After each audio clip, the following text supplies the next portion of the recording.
Hi అండి, welcome to my channel. Sweet షాప్స్లో చేసుకునేలాగా మద్రాసి నూమురుకులు ఎలా ప్రిపేర్ చేసుకోవాలో చూపిస్తాండి. చాలా ఈజీగా ప్రిపేర్ చేసేసుకోవచ్చు. మీకు సరైన కొలతలతో ఎలా ప్రిపేర్ చేసుకోవాలో చూపిస్తానండి. మీరు చూసి తప్పకుండా ట్రై చేసేయండి. ఇక్కడ నేను 2 కిలోల పిండి కోసము వాటర్ అనేవి ఎంత తీసుకోవాలి అనేది చెప్తున్నాను. 2 లీటర్ల వాటర్ని అయితే తీసుకోవాలి. 2 కిలోల పిండికి 2 లీటర్ల వాటర్ని అయితే తీసుకోవాలి. ఈ వాటర్ని స్టవ్ మీద పెట్టుకొని హీట్ చేసుకోవాలి. ఇక్కడ వీళ్ళు స్వీట్ షాప్స్లో చేస్తున్నారు కాబట్టి పెద్ద పెద్ద క్వాంటిటీలు అయితే చేస్తున్నారు. ఒకవేళ మీరు ఇంట్లో చేసుకోవాలంటే ఈ కొలతలకు తగ్గట్టు మీరు తక్కువగా తీసుకొని చేసుకోండి. ఇక్కడ 2 లీటర్ల వాటర్కి కిలోన్నర బియ్యపిండి, పావు కిలో మైదా పిండి, పావు కిలో శనగపిండి, పావు కిలో తెల్ల నువ్వులను అయితే తీసుకుంటున్నాను. కిలోన్నర బియ్యపిండి, పావు కిలో మైదా పిండి, పావు కిలో శనగపిండి, మొత్తం 2 కిలోల పిండి క్వాంటిటీ అయితే ఈ 2 కిలోల పిండి కోసం 2 లీటర్ల వాటర్ని అయితే హీట్ చేసుకుంటున్నాను. మీరు ఒకవేళ ఇంట్లో గ్లాసుల కొలతలతో చేసుకునే లెక్కనైతే దానికి తగ్గట్టుగా మీరు తీసుకోండి. ఈ విధంగా మైదాపిండి, శనగపిండి, బియ్యపిండి బాగా కలిపేసుకోవాలి. వాటరు మరుగుతున్నప్పుడు మనం తీసుకున్న నువ్వుల్ని అందులో వేసేసుకోవాలి. వాటర్లో ఈ వాటర్లోనే 2 లీటర్ల వాటర్కి 150 గ్రాముల ఉప్పు, అలాగే 50 గ్రాముల వరకు కారాన్ని అయితే వేసుకోవాలి. ఉప్పు, కారం, నువ్వులు మరుగుతున్న నీళ్ళల్లో వేసేసుకోవాలి. ఇక్కడ నేను మీకు ఎక్కువ కొలతల్లో చెప్తున్నాను. 2 కేజీల పిండి వరకు చెప్తున్నా కదా. మీరు ఇంట్లో కొద్దిగా కేజీ వరకు అలా చేసుకుంటే 1 కిలో పిండి తీసుకుంటే 1 లీటర్ వరకు వాటర్ తీసుకోండి. ఉప్పు, కారం అన్నీ రుచికి సరిపడా తీసుకోండి. కిలో బియ్య పిండికి పావు కిలో కన్నా తక్కువ 1 గ్లాస్ మైదా పిండి, 1 గ్లాస్ శనగపిండి వేసుకుంటే సరిపోతుంది. ఇక్కడ ఇదే వాటర్లో కొంచెం లైట్గా ఫుడ్ కలర్ని అయితే యాడ్ చేస్తున్నా. ఫుడ్ కలర్ అనేది ఓన్లీ జస్ట్ కలర్ కోసం మాత్రమే. మీరు కావాలంటే వేసుకోండి, లేదంటే ఫుడ్ కలర్ అనేది అవాయిడ్ చేసేసేయండి. ఈ విధంగా వాటర్ మరుగుతున్నప్పుడు మనం బియ్యపిండి, మైదాపిండి, శనగపిండి కలుపుకున్నాం కదా, ఆ పిండిని ఉండలు కట్టకుండా వాటర్లో వేసుకుంటూ కలుపుకోవాలి. ఫ్లేమ్ అనేది సిమ్లో పెట్టుకొని పిండి మొత్తం యాడ్ చేసుకొని కలుపుకుంటూ ఉండాలి.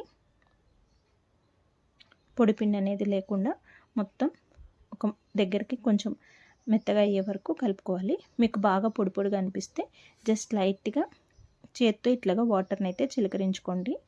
పొడి పొడిగా అనిపిస్తే పిండి అనేది ముద్దలా రావాలి. స్టవ్ సిమ్లో ఉంచుకొని ఇలాగా గరిటతో కలుపుకుంటూ ఉండాలి. పొడి పొడి అనేది లేకుండా మొత్తం ఒక జస్ట్ ఇట్లా మనం పట్టుకుంటే ముద్దయ్యేలాగా రావాలి.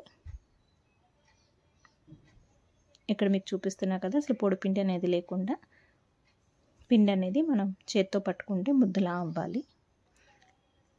ఈ విధంగా కలుపుకుంటా అసలు పొడి పిండి అనేది లేకుండా కలిపేసుకోవాలి. ఇప్పుడు స్టవ్ ఆఫ్ చేసేసుకొని మీకు ఇక్కడ చూపిస్తున్న విధంగా ఇలా చేత్తో పట్టుకుంటే ముద్దలా అవ్వాలి. ఇలా కావటం లేదంటే జస్ట్ లైట్గా కొన్ని వాటర్ని స్టవ్ మీద ఉండగానే వాటర్ చిలకరించుకోండి. తర్వాత ఇటువంటి ఒక సంచి తీసుకొని దాంట్లోకి ఈ పిండిని అయితే వేసేసుకోవాలి. ఇవి బియ్య పిండి పట్టించిన సంచాలా ఉంటాయి కదా, వాటిల్లోకి మనం ఇంట్లో చేసుకున్నప్పుడు కవర్ అటువంటి వాటిలోకి వేసుకొని బాగా మదాయించుకోవాలి. ఏదన్నా బండ అటువంటి వాటితో సంచిలో వేసుకొని గట్టిగా దంచుతారు, బాగా మెత్తగా మదాయించుకోవటం కోసం. తర్వాత ఇట్లాగా ఒక బల్ల మీద వేసుకొని మదాయించుకుంటూ ఉండాలి. మన అరచేతులతోటి నొక్కుకుంటా ముద్దలా చేసుకుంటా వెడల్పుగా అనుకుంటా అరచేతులతో మదాయించుకుంటా బాగా మనం వాటిని ఎంత ఇది చేస్తే మదాయించుకుంటూ ఉంటే అవంత గుల్లగా వస్తాయి. ఇక్కడ దీంట్లోకి గుల్ల కోసం ఎక్స్ట్రా ఆయిల్ కానీ ఏమీ యాడ్ చేయలేదు. జస్ట్ మనం కారం, ఉప్పు, నువ్వులు మాత్రమే వేసుకున్నాము. ఇది కొంచెం వేడిగా ఉన్నప్పుడు మదాయించుకోవాలి. గోరువెచ్చగా అయిన తర్వాత చక్రాల గిద్దల్లో వేసుకొని మురుకుల్లాగా ఒత్తుకోవాలి. బాగా చల్లగా అయిపోకూడదు, అలా అని వేడిగా కూడా ఉండకూడదు. వేడిగా ఉన్నా సరే మురుకులు నీట్గా రావండి, చల్లారిపోయిన తర్వాత కూడా రావు. గోరువెచ్చగా ఉన్నప్పుడు మాత్రమే ఈ విధంగా చేసుకోవాలి.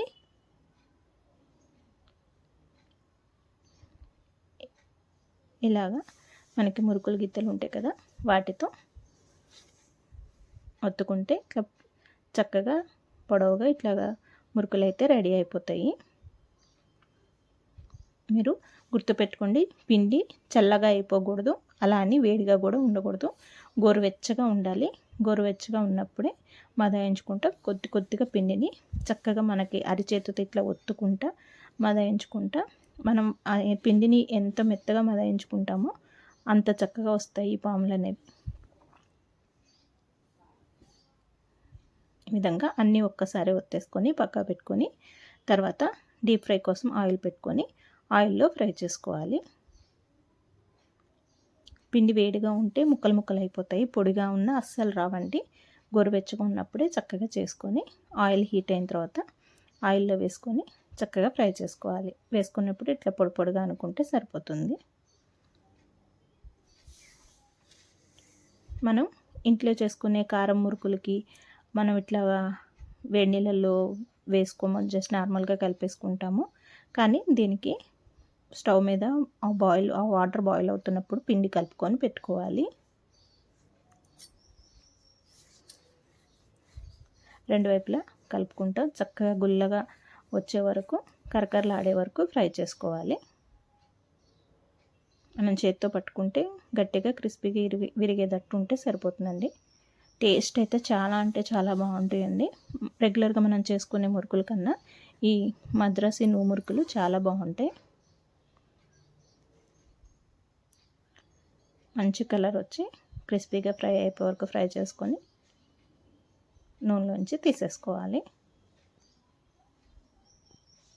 చాలా సింపుల్ కదండి, మీరు తప్పకుండా ట్రై చేయండి.